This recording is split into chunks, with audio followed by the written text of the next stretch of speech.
Xi Jinping is arguably the most famous Chinese president in all of history. Every single person from the United States, across Europe, to Asian neighbors, and even some African nations have heard of President Xi Jinping. He, after all, has orchestrated some of the boldest and most controversial moves in modern geopolitics. But that's the only facet that most people know about Xi Jinping. Most Western viewers understand that Xi Jinping is the man behind the controversial Belt and Road Initiative. They understand how he is positioning China as the next global superpower that may one day surpass the United States. But what most people miss out on is his economic policies. Just how did China perform under Xi Jinping's tenure? What were his economic policies about? Did he favor the rich over the poor? Or was he a leader focused on creating a more equitable society?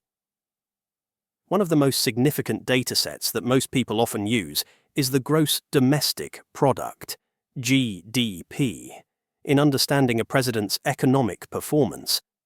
It is, after all, a key measure of a nation's economic health and growth. But just how did China perform under Xi in this criteria? Well, here's a graph with data that we collected from the World Bank on China's gross domestic product annual growth. As you can see, China's growth from 2007 to the latest year in 2023 has, in plain sight, been going down. But where does Xi Jinping sit in this graph? Well, President Xi Jinping came into office in March of 2013. As you can see, in plain sight, of course, China's GDP growth hasn't been growing as fast as it did in previous years. For comparison, the president that preceded Xi Jinping was Hu Jintao, who was the president of China from 2002 to 2012. You can see that the growth of China under Hu Jintao clearly was faster than the growth seen under Xi Jinping. Here's what we calculated. From 2002 to 2012, China, under Hu Jintao, grew at an average rate of 10.43%, whereas, under Xi Jinping, China grew at just 6.15%. Furthermore, from 1993 to 2002, when China was under President Jiang Zemin, China grew at an average rate of 9.13%, which was yet again higher than the growth rate of China under Xi Jinping. So, does this imply that China under Xi Jinping isn't really performing that well? Of course, there can be so many arguments as to why Xi Jinping's economy was different. For one, it is easy to see that China's economy has gotten so big already. Growing an economy that was $1 trillion and growing an economy that is $10 trillion is vastly different. That is true, indeed. But this argument can be countered by the fact that China's GDP per capita is still far from developed economies out there. Here's a graph on China's GDP per capita as compared to major developed economies. What this basically means is that there is still room to grow, especially with China's massive population. Another argument that can be made as to why China's economy has slowed down under Xi Jinping is because of the COVID-19 pandemic. As we saw earlier in the GDP annual growth data, China has seen a deep slowdown in their economic growth, especially in 2020 and 2022. However, while the COVID-19 pandemic has indeed impacted the economy of China, one should remember that government policies in response to the pandemic were crucial. Many economists, analysts, and news articles out there have cast doubts on China's COVID-19 policies, such as the Zero COVID strategy, which included strict lockdowns, mass testing, and extensive quarantines. These measures, while initially effective in containing the virus, had significant repercussions on the economy. Prolonged lockdowns disrupted supply chains, halted industrial production, and suppressed domestic consumption. But while COVID-19 occurred during Xi Jinping's time and did harm China's economy, it is important to know that previous administrations also faced their own set of challenges. China saw the 2008 global financial crisis, a time when Xi Jinping wasn't president yet. But the economic growth flourished under Hu Jintao. It also saw the 1997 Asian financial crisis under Jiang Zemin, which was another economic problem in Asia. However, COVID-19 pandemic may have indeed caused a rather larger economic problem than compared to these two events. After all, we have never seen anything like this in modern history, when nations and economies alike were locked down, not just for days, but months, and even some for years. Hence, it is indeed easy to argue that China's economy under Xi Jinping may indeed have seen an unfortunate event and caused his economic performance to dwindle as compared to his predecessors. But that is until we pull up another graph. Here's a graph that again sees the GDP annual growth of China, but instead of just China, we add East Asia and the Pacific annual GDP growth. East Asia and the Pacific is a region defined by the World Bank that includes a diverse set of countries across East Asia, Southeast Asia, and the Pacific. This is the perfect comparative view to actually see just how well China has performed as compared to its neighbors. As you can see, GDP growth of China has really been exceptional from 1991 to 2012. In every single year, China has outperformed this entire region. And, again, if you compare the region to China itself in 1997 and 2008, you really see a clear picture as to how China outperformed the entire region during these tumultuous times. In 1998, the region grew at a rate of just 0.5%, yet China grew, stunningly, at 7.8%. In 2009, the region grew at just 2.6%, yet China grew at over 9.4%. But in 2020, the difference was quite less significant, with China growing at only 2.2%, while the region at a contraction of 0.1%. Then, in 2022, the region nearly overtook China, with a 2.9% growth, and China with only 3% growth.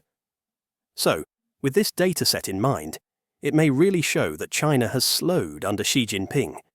But of course, it is still important, as we just mentioned earlier, that there are various reasons behind this, like the COVID-19 pandemic. Let's now move on from the GDP growth and take another economic concept. One of the most important factors behind a country's president's rule is what is known as overall balance.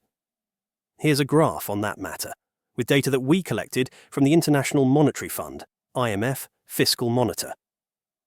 What this data is basically about is the overall balance of a government's budget. It reflects the difference between a country's total revenues and their total expenditure. It is better to understand this when we take a look at China's own revenues and expenditures. Here's a graph on China's 2023 general public budget. On the left side, you can see the revenues, which is how China's government collected money. This is mostly done through taxes, like as you can see in the graph, through value-added tax, corporate tax, individual tax, and so on.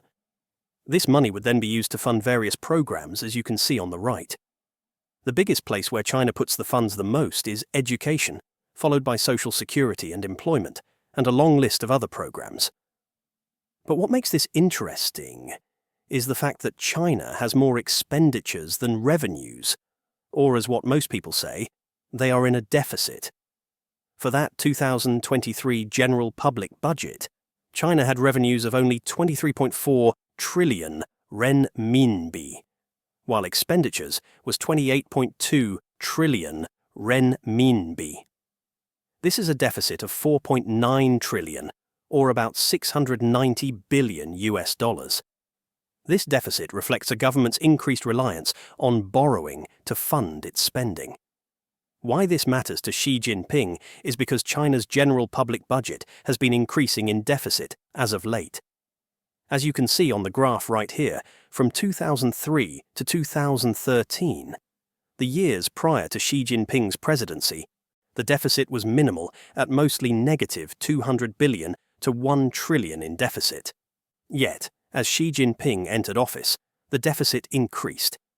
In 2019, before the COVID-19 pandemic, the deficit in China's general public budget was 2.79 trillion RMB. And as the COVID-19 occurred and international troubles emerged, the deficit ballooned to over 4.88 trillion by 2023. This deficit would then lead China to borrow money, which then increases the national debt of China. This is why China's national debt has risen over the past few years, as its government has been spending more money that they are borrowing. Here's another graph on China's growth in spending of select budget categories from 2013 to 2023. As you can see, the biggest overall change in percentage from this time frame has been no other than debt repayments. Even education, which is a crucial part of one's economy, has grown less than that of defense. But again, as we continuously mentioned throughout the video, the economic environment was markedly different between what Xi Jinping saw and what his predecessors saw.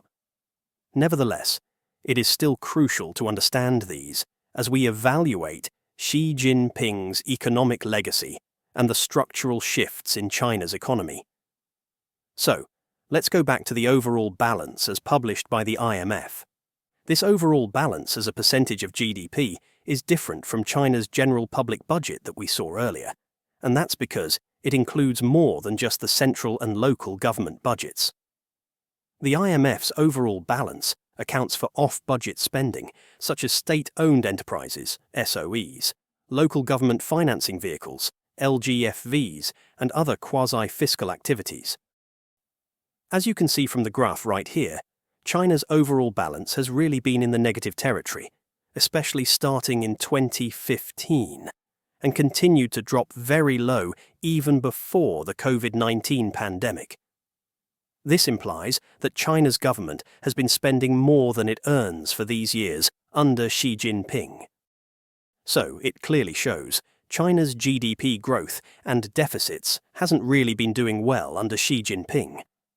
But that is due to new factors that China faces, not limited to COVID-19, but it could also be because of Trump's trade war with China.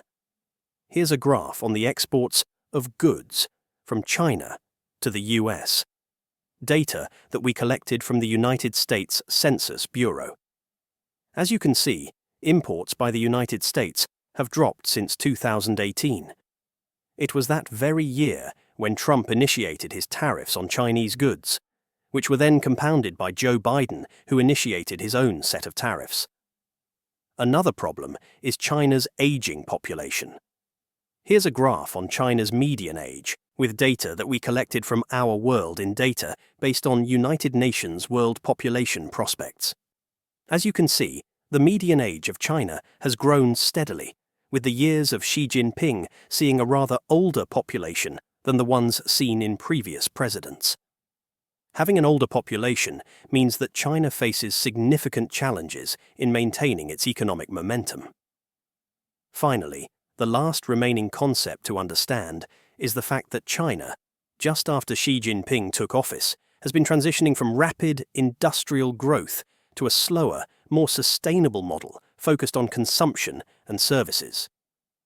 Here's a graph on the manufacturing, value added as a percentage of GDP of China. What this graph shows is that the share of manufacturing in China's GDP has been steadily declining, reflecting the country's shift away from an industrial, export-driven economy toward a more service-oriented and consumption-driven model. Here's the graph on China's service, value added as a percentage of GDP. It's the opposite of the manufacturing value added, which shows the story of China's transition.